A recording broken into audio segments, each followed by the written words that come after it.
No trouble. Whenever you're ready.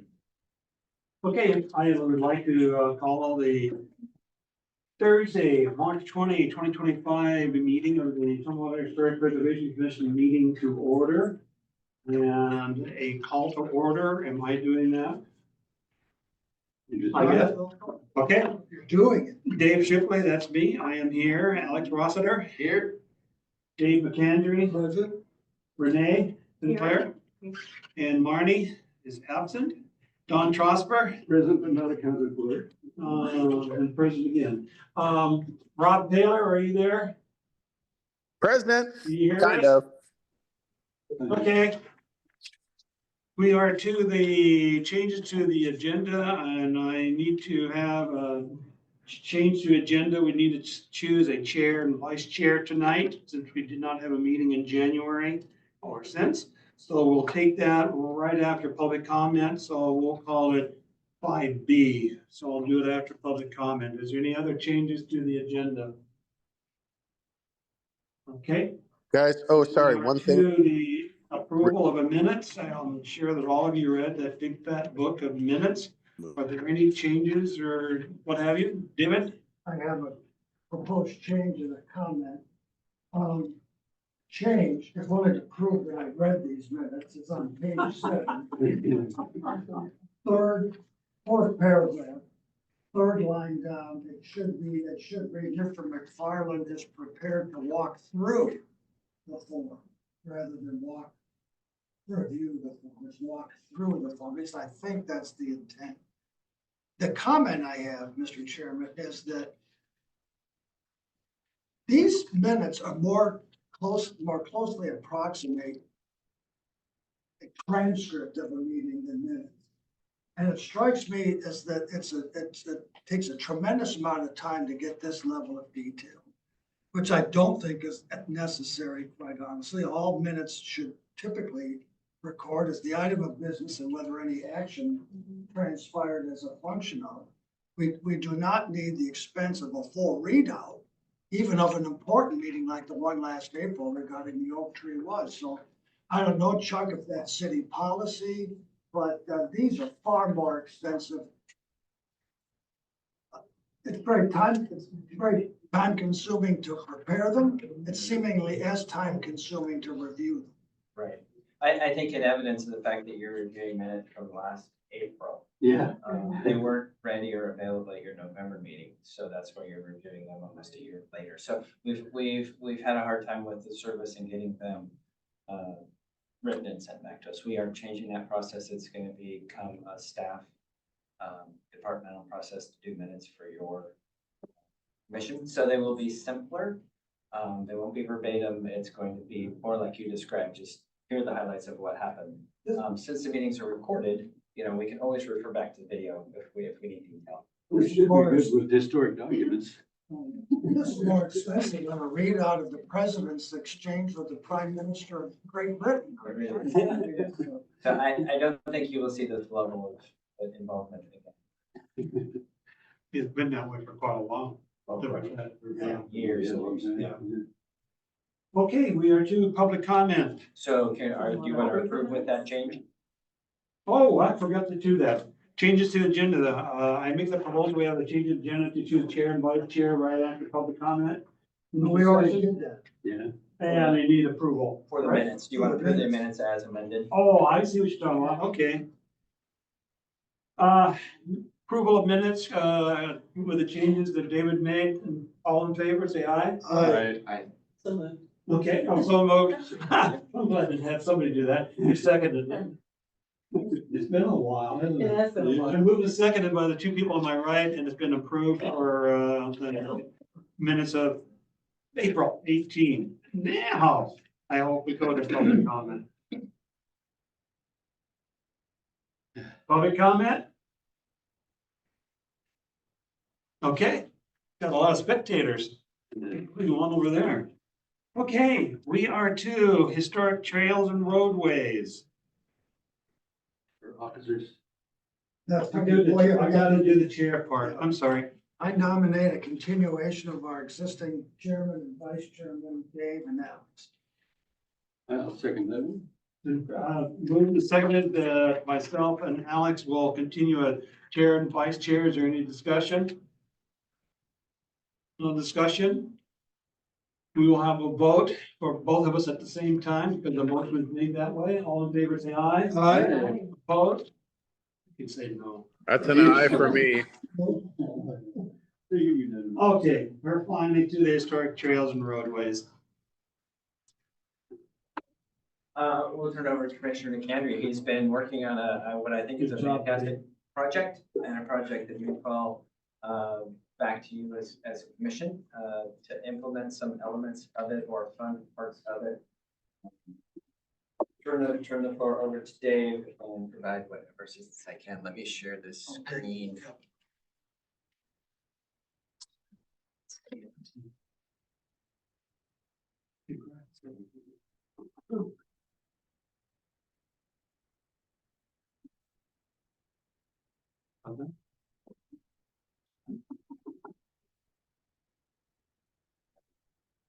Okay. Well, thank you all for being here, especially the guests that I invited. I was the director of the Washington State Historical Society for a quarter century, during which time I gave 100 or more, hundreds of speeches around the state, around the country. And I've written 5 books in retirement, including in front of international audiences with Captain Cook and whatnot. But I've never been more anxious or nervous about a presentation than the one I'm making here tonight. Probably because the topic is so close to me, having been a resident of this town since 1973. So I want to make a few acknowledgements before I get started.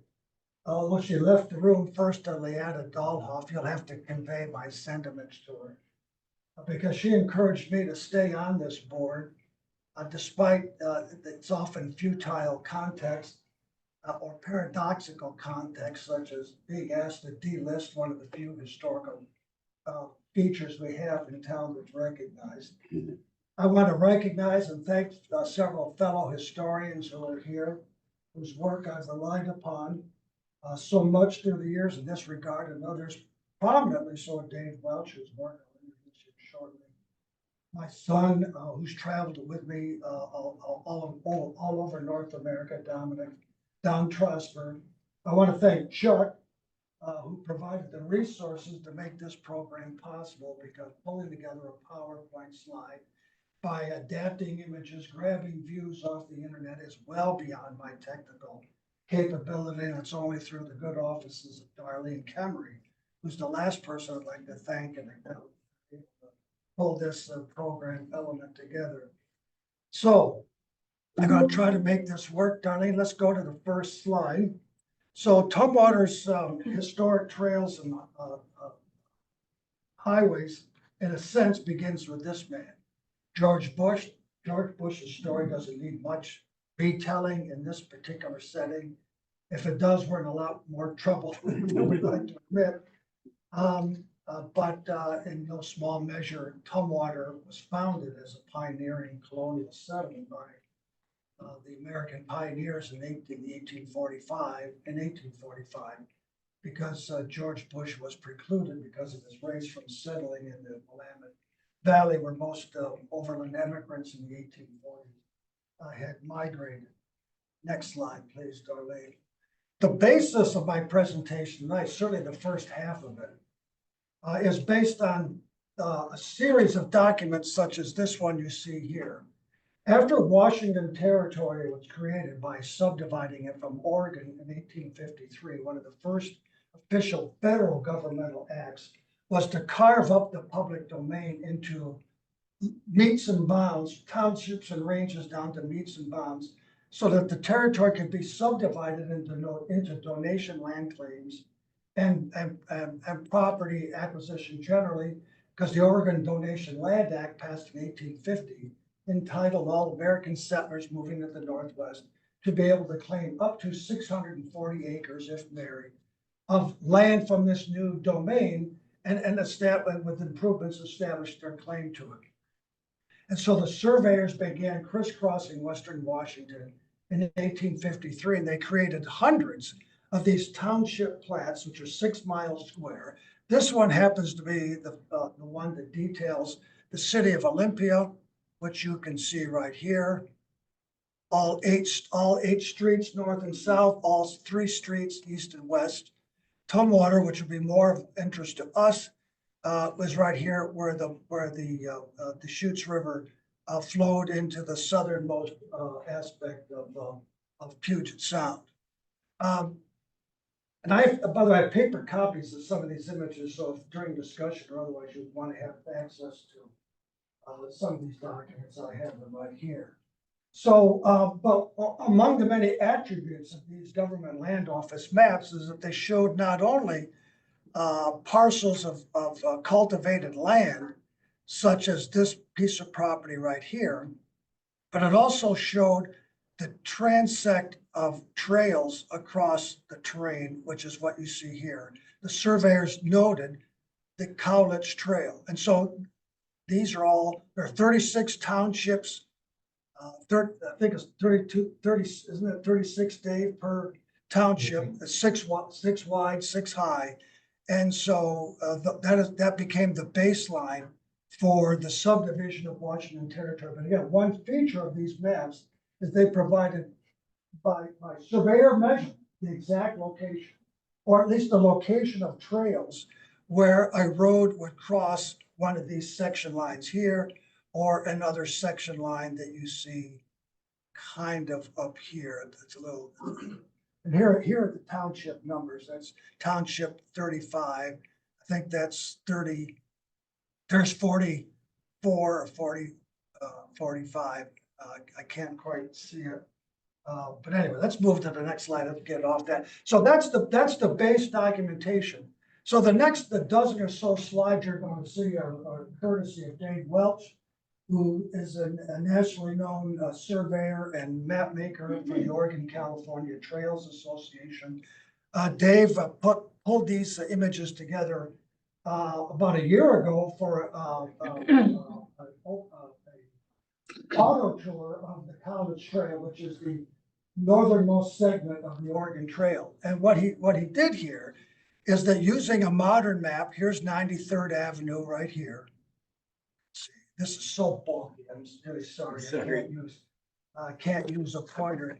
So here's 93rd, and in yellow, this is again using this baseline information. Dave has superimposed over a modern map where the Oregon Trail or the Cowlitz Trail entered the city of Tumwater. The red line here is the modern highway. This happens to be Highway 99. Straight. No, go back to the. Yeah, I moved it by hitting something. The red line, I really wish there was another way of doing it. The red line is the modern highway system. So the Cowlitz Trail crossed Highway 99 a few hundred feet north of 93rd Avenue at the southern limit of the city of Tumwater. Let's go to the next slide. Things get interesting real fast. Couldn't resist including this, Chuck. Like that touch. The Davis Meeker oak tree was a well-recognized Oregon Cowlitz Trail landmark on the way north. The next slide shows an interesting divergence. So again, here's in yellow, it's the Cowlitz Trail. The red is historic US Highway 99, thanks to Chuck. As it's proceeding north into town, you can see the Bush donation land claim, the Gabriel Jones donation land claim. Here's the Davis Meeker oak tree. Now here's where things get interesting, because Highway 90, this is the airport over here, you see to the left. Here's where things get really interesting, because Highway 99 continues in this northwesterly tangent. But notice that the Oregon Trail, the Cowlitz Trail, diverges and heads more north-northwest rather than northwest. And I want you to remember this image, because I have documentary proof from the 1950s that show this cartographic alignment. So the trail diverges, goes behind what I would think of behind, since it's not on the Capitol Boulevard side, but the backside of Peter G. Schmidt School into the neighborhood whose most famous landmark is probably the Les Schwab store, until it comes out on the other end, Darlene. How can we deactivate my ability to inadvertently advance the slide? So we come out on the other side. Here's the Peter G. Schmidt School. Here's Highway 99. Here's the Oregon Trail going behind Les Schwab. It approximates the alignment. Here's the Kindred donation land claim. Let me just explain this because I'll come back to it. Thanks to Dave's great work for his auto tour that he did a year ago. He delineated the path one would take going west on Trosper Road. We'll come back to that later. Trosper Road, it just sings, doesn't it, Don? Yeah. Down to the Bush Graves here at the old Pioneer Cemetery. So I left, although that's not technically a part of the College Trail, Oregon Trail, I left that on because the Bush Graves, George Bush being why this settlement occurred in some measure, it is worth noting. Now, let's go to the next slide, Darlene. Here's where things get interesting because not only have I been relying on Dave Welch, I've also been working for the better part of 10 years with another surveyor by the name of Pat Beeler, who used to work for the city of Tumwater. And here Pat's research diverged a little bit from Dave Welch's research because according to Pat, you can see here, now here's I-5. It shows the Oregon Trail, College Trail going onto the 2nd Avenue side of the freeway, this being Old 99 over here, Dave's auto room. The trail, according to Dave Welch's work, kind of borders the right-of-way of I-5. Pat Beeler, however, separately, through an actual survey, which I don't think Dave did, although Dave's work is incredible, Pat suggested that the route actually went farther over into, here's Michael T. Simmons School. According to Pat Beeler, the route went farther to the west than Dave's research indicated here. Someday I'm going to try to get Dave Welch and Pat together to try to resolve that. But in any event, after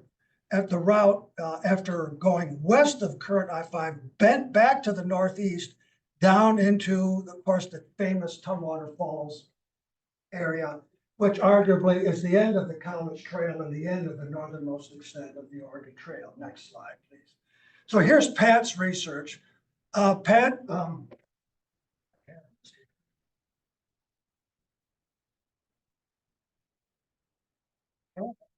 Dave, could I comment on yes, this? please do. There really isn't much of a difference there, but as you pointed out earlier on, the only data points you have are the section line crossings. And I look at it and look at the topography, which has been changed a lot by the construction of I-5 and other highways through there. So the difference in the two is kind of, I have no problem with his interpretation of that also. I'm pretty much connecting the dots when they cross the section line. And I'm quoting from an email from Pat going back quite some time. He said, "It appears to me that the trail drops down into the Falls Canyon from F Street," which of course is one of these streets over here. Let's see, I can't quite see where F Street, but it's one of these streets that's north of Michael B. Simmons. Anyway, so it drops down into the Falls Canyon from F Street in a generally northeasterly direction. So anyway, perhaps an arcane footnote. But anyway, the point is the Oregon Trail, College Trail, entered the final approach to the end of the trail at the Falls Park by being on the Michael T. Simmons School side of I-5, not the Highway 99 side of I-5. There'll be another map I can show later that'll provide more detail. This is some of the work that Pat, see, here's G Street. See if I could do this. So this must be, here's F Street.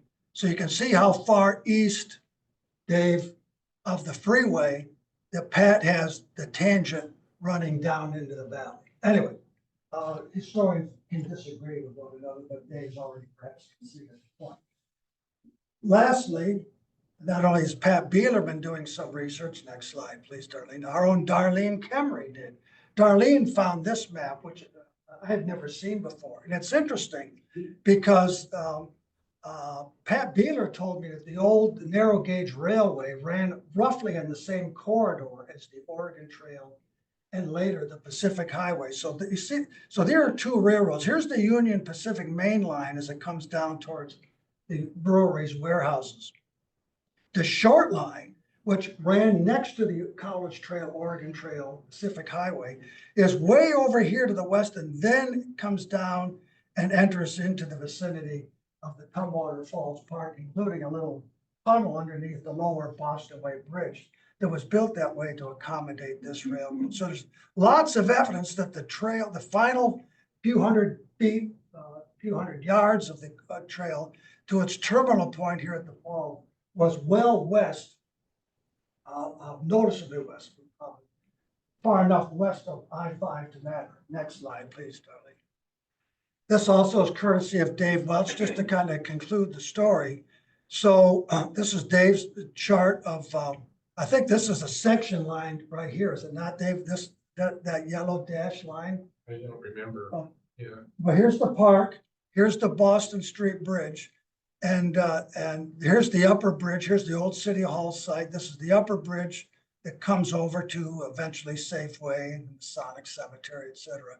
But the first crossing of the Deschutes River, based upon the government land office survey, was about 500 feet to the north of the High Bridge, but of course, down at the river level. Next slide. And here is an image of that first bridge. I have a quote that Don provided me, if that's perhaps worth going into. It's a quote from an 1853 trip through Tumwater from a David Beatty. You remember providing this? Yeah, yeah. And this is so it's a reminiscence. As evening approached, a party of adventurers reached Bush's. As we all know, everyone stopped at George Bush's, where a good supper was served them and permission given the boys to roll up their blankets on the floor of the shack, which permission was gladly accepted. In the morning, the march was completed by the arrival at Tumwater, meaning fall. There was only the stringers of a bridge then across the Deschutes River at this place. Everyone know enough people with construction experience know what stringers are. The main beams, but not all the planks that were filled in the space. The crossing having been made heretofore by Indian canoes. Horses and cattle were generally taken to Tenalcott Prairie where there was a safe ford. This is the last line. This bridge under construction in 1853 now was being built by Ira Ward, the pioneer millman of Puget Sound. The young men single file walked the square timers across the river, so reaching Tumwater. Mr. Beatty's eyes grew dim as he mused in the telling of this story.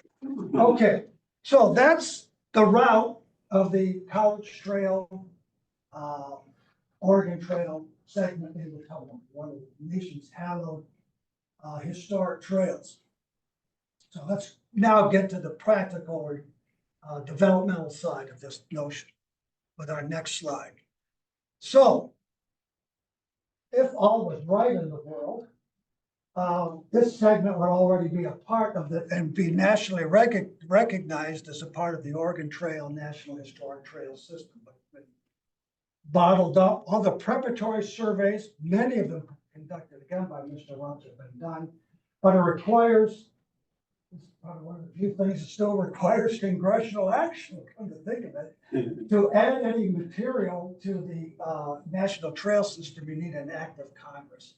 And we have been unable yet to get Congress to adopt the College Trail segment as a part of the Oregon Trail National Historic Trail System, which is all the more tragic because I think a good case could be made because of the George Bush connection. that this College Trail segment could be the only non-southern adjunct component of the National Civil Rights Trail, which is predominantly in Alabama and Mississippi and Georgia and the southern states, but there are adjuncts to that trail, underground railroad kind of sites in the north, all over the country. It would be wonderful, once we get this recognition, to have collateral recognition of having the College Trail a part of the National Civil Rights Trail. We just gotta get our Congress people, including our own Maryland Strickland, interested enough to move this idea forward. It would help this community's recognition markedly. But anyway, next slide. We don't have that. So how can we, so it could take another 10, 15, maybe a lifetime before Congress gets around to doing that recognition. We can't wait that long. Now is the time for action. So how might we mark the College Trail if we can't use the federal insignia, because that's only limited to federally, congressionally recognized trails and trail segments? Now, many of you will, of course, recognize this symbol immediately. It's the old logo. I don't really know the status of this logo and how the new logo came about. I don't want to get into those weeds. This was commissioned by former Mayor Skip Schmidt when the new City Hall was being built. And I was on the council back in the 1970s. Way back in the 1900s, Chuck. You know that? I was born then. Yeah. So, and you might think, well, maybe we could use this. Well, there's a problem with this slide. Because if our touchstone is George Bush, which I mentioned at the very beginning, Tumwater existed originally as a community because he couldn't settle in Oregon. He and some cohorts came up here. He had to come up here because he was an African American. And so this image doesn't work. But through Darlene's handy ability, I would propose adapting this image by getting rid of the girl, because George Bush and his wife only had boys. There's no need for a girl with a doll, but I've made the pioneer, or Darlene has made the pioneer, into an African American. Now, I'm just going to say this. I think having a biracial couple marking a historic trail into the community of Tumwater would be just tremendous. I mean, I'm just giddy at the prospect of doing something that's completely beholden to historical accuracy, and it sends a very positive and inclusive message to modern audiences.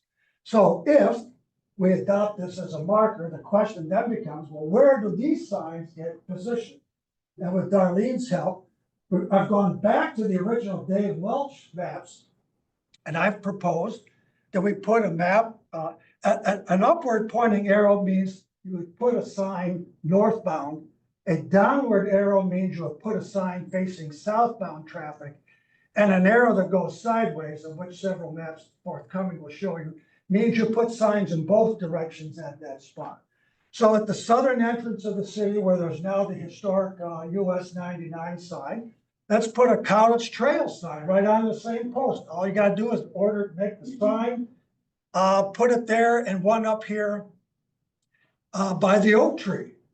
Also, sorry, the Bush Farm, which of course is central to our story. Next slide. Proceeding into town, you can see the Bush donation land claim. I'd put signs on either side approaching the Davis Meeker oak tree. Good messaging there. I've put signs facing either way on the backside of Peter G. Schmidt School.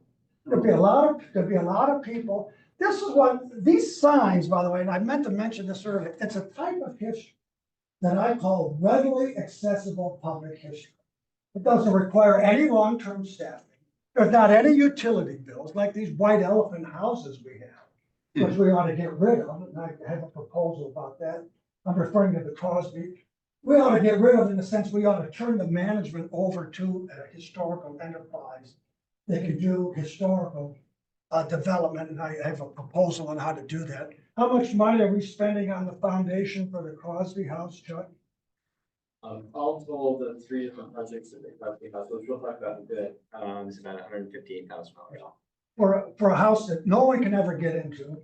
We won't have operating museums in the city of Tumwater unless the foundation does it for the next 15, 20, or 30 years. And so sinking tens of thousands of dollars into these houses, rather than turning them to actually residential stock, maintaining historical integrity is just stupefying to me, but that, I digress.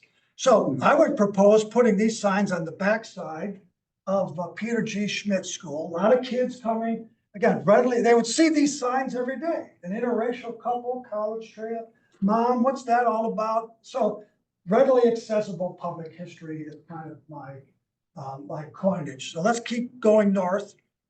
Dave, Yes, you also got a kiosk at 93rd Avenue, or not 93rd, but the one by Kipper's Corner. you could put one there. I think you need one there. But all of this is just to get the I notion got you. out. I know It that. needs to be field true by actually having a surveyor team out there driving around in the truck saying this would be a good spot. There's a post here we can use. And so I didn't need to exclude No problem. other possibilities, but I agree with you. So let's go north. So, proceeding into town, I would propose to put one over by the Bush Graves. Because, that's per Dave Welch, it's kind of the College Trail. And I'd also put some down at the end of the College Trail, down in the Falls Park District area. I'm sorry, we're not there yet. Here's where all that earlier riff about where did the College Trail go relative to the modern highway system is relevant, because you can see that we need these signs on the west side, the Michael T. Simmons School side on Second Avenue, about where that building with the tower is going northbound. And as you come out of, as you come along Second Avenue, heading towards Michael T. Simmons, one southbound there, one northbound here, just to denote for people's sake that when they're on Second Avenue, going by the old Armory and the Michael P. Simmons School, they are on the Oregon Trail, College Trail, to signify the importance of that particular stretch of terrain. Next slide. Down to the falls, where you would have signs at the entrance of the foundations of Brewery Falls Park, or the driveways where you can turn in there. You have a sign northbound, southbound, College Trail, and you can do additional College Trail signage inside Chuck's new trail. The foundations part, there's room for additional signage, including maybe a picture of that earlier bridge. And that's what I meant to suggest. You'd actually put the signs down by the park. So let's continue. So when the Tumwater Monument was dedicated in 1916, Isaac Stevens' son, Hazard, was still alive and was present at the dedication. And he was referred to as General Stevens. That might be confusing because his father was his father a general, Karen? Was general? Was he a general during the Civil War? Well, his son became a general too. So I'm quoting from the Olympian, more than 100, this is early in the 1900s, not late in the 1900s.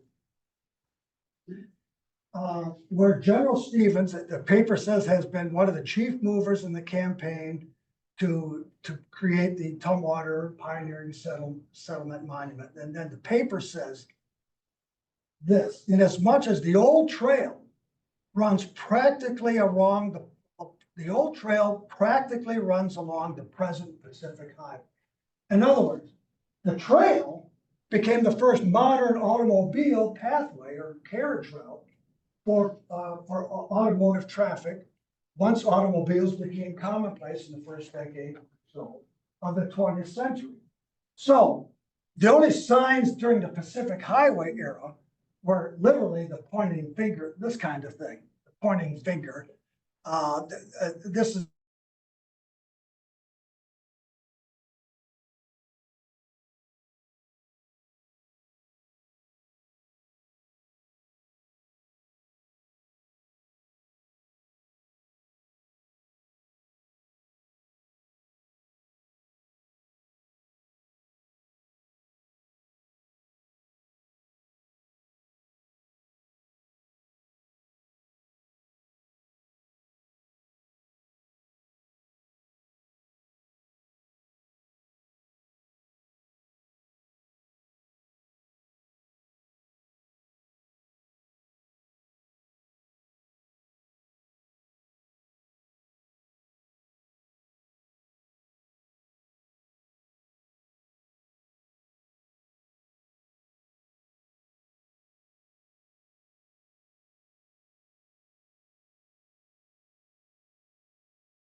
Guys, is anybody there?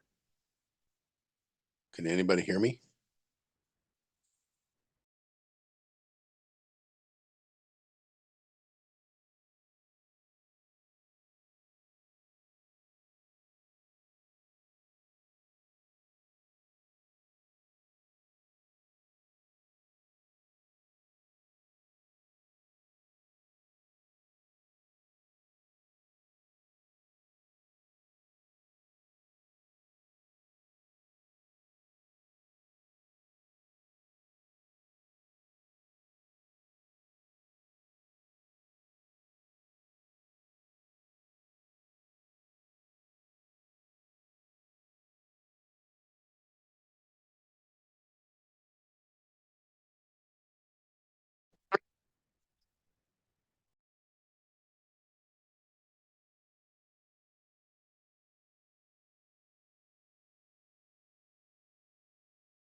1 second.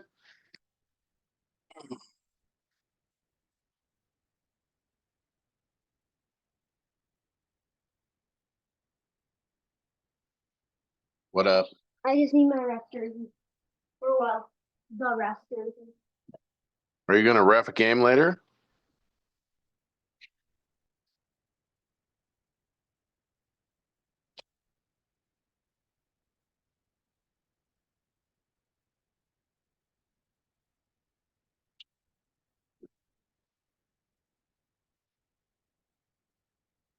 Tomorrow is rhyme with no reason, so just like PJ and DJ, someone dresses up in PJs and someone's a DJ. Naya is Wild West and I'm gonna be under arrest. Ha! And this is kind of good. And then I'll wear just like black pants or something. I like it. Yeah. Thank you. Mm-hmm. What, who else is here? Everybody else? Mom's here? I think. Not in here.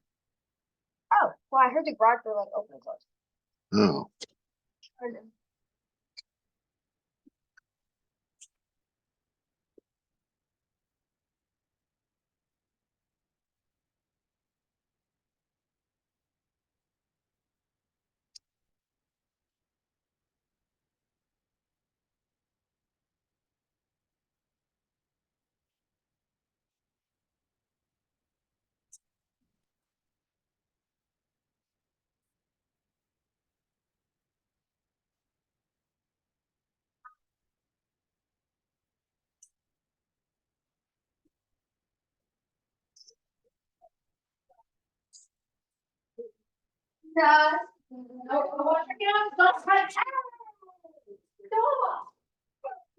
Oh, wash your hands.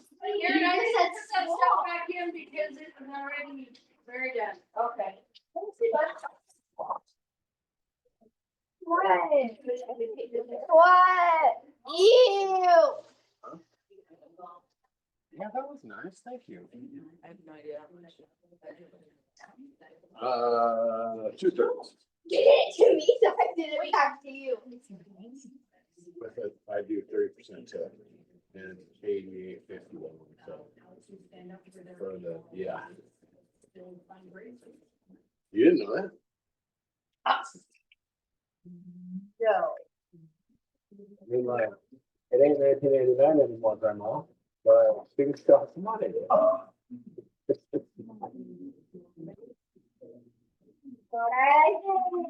That's not the one you want. I know. This is the one I want. You want me to get it for you? You know, I don't need it there for you. Oh, I'll just have this right here. But there was like a tower flicker Yeah. and the internet died and the meeting I was in, it's at Tumwater City Hall and it must, maybe the power's out there because I cannot get back in. Oh, the, at, the Doge, the tower kept flickering. Never did go out, but it. Well, yeah, I was gonna have this one where. Got some bread.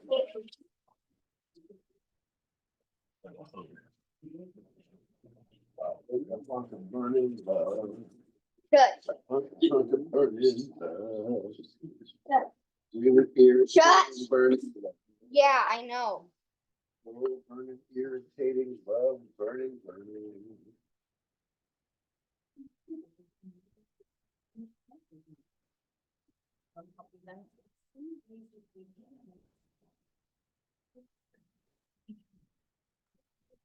Down below here. Have some, added anything. Too scared of that. Fat dripping on the bottom. Oh, I forgot to tell you, the kids were asking for it. Rob pizza. I said, oh, I really smile. What's going on? Yeah, I could see bombing thing. I have an hour of, sounds like hanging things on the walls at Aaron Spiller's tomorrow afternoon. You're willing to pay? Apparently so. That's definitely cheap. Yeah. She achieved me out of a fence. I can't wait to see if it's done.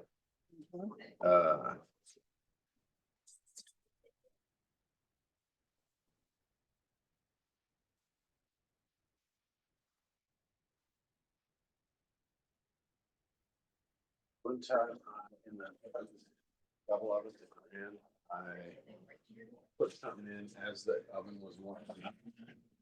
And in brand new ovens, to warm up faster, they use both elements. And so it burned the shit out of the top of whatever, I can't even remember what it was now. Ooh, I was mad.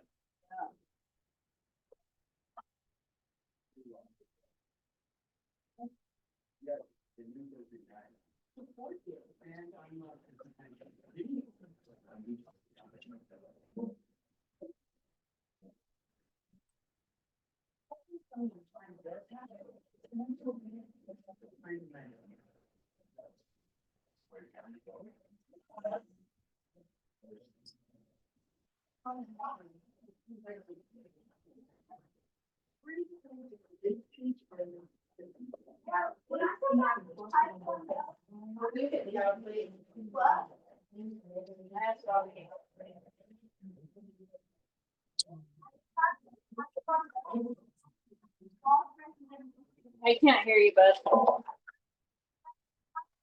It's not different if you just repeat it, like it's loud and you just need to wait till you're out here.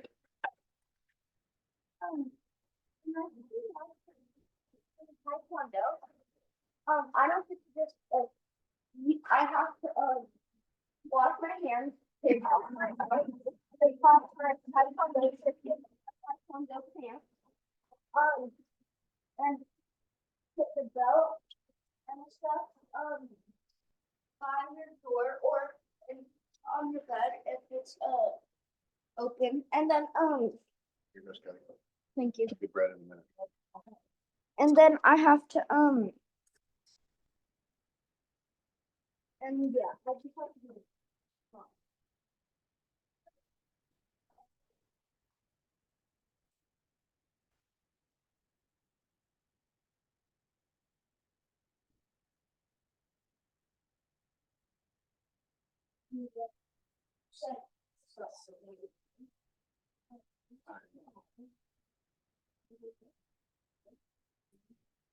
All teared up talking about buddy Matt not being there.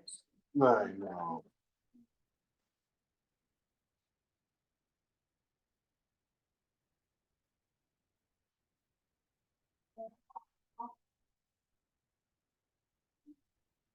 I almost didn't pick these episodes because I didn't think they last very long.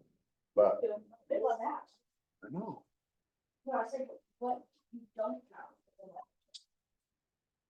Not you. The kite, doesn't you know? We have this thing down here. I do not know.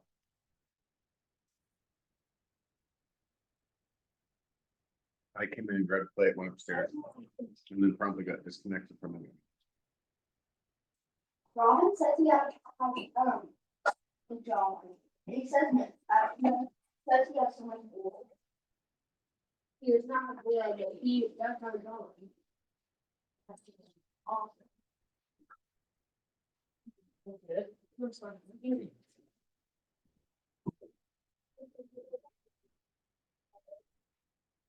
not. I need different things in mine.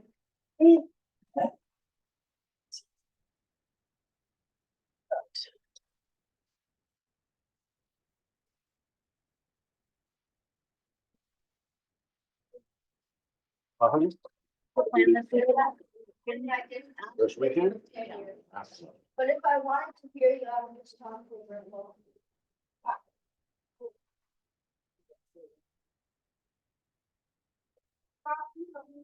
Hold on, yeah. How about the broiler?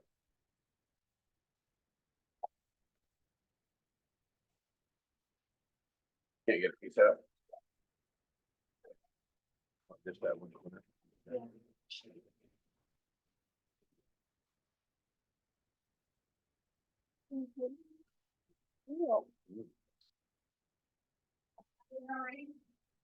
Yes, Figured he's, sleep. no, he's doing his bath. Ah, he limped again when I came into the garage tonight. You guys want bread?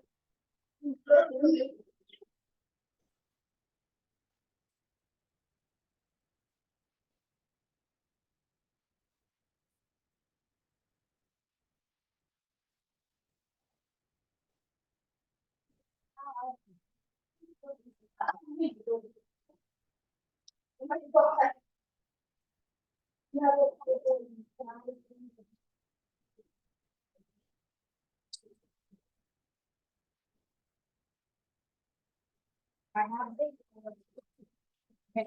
how big as many breads as you want, they're right here. You want rosemary, right? This will be-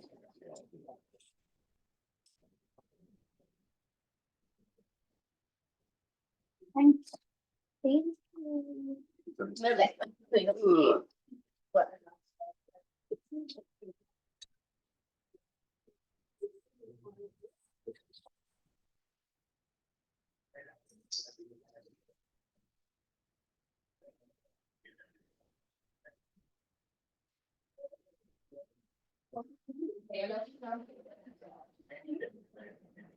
You do it later, Joe.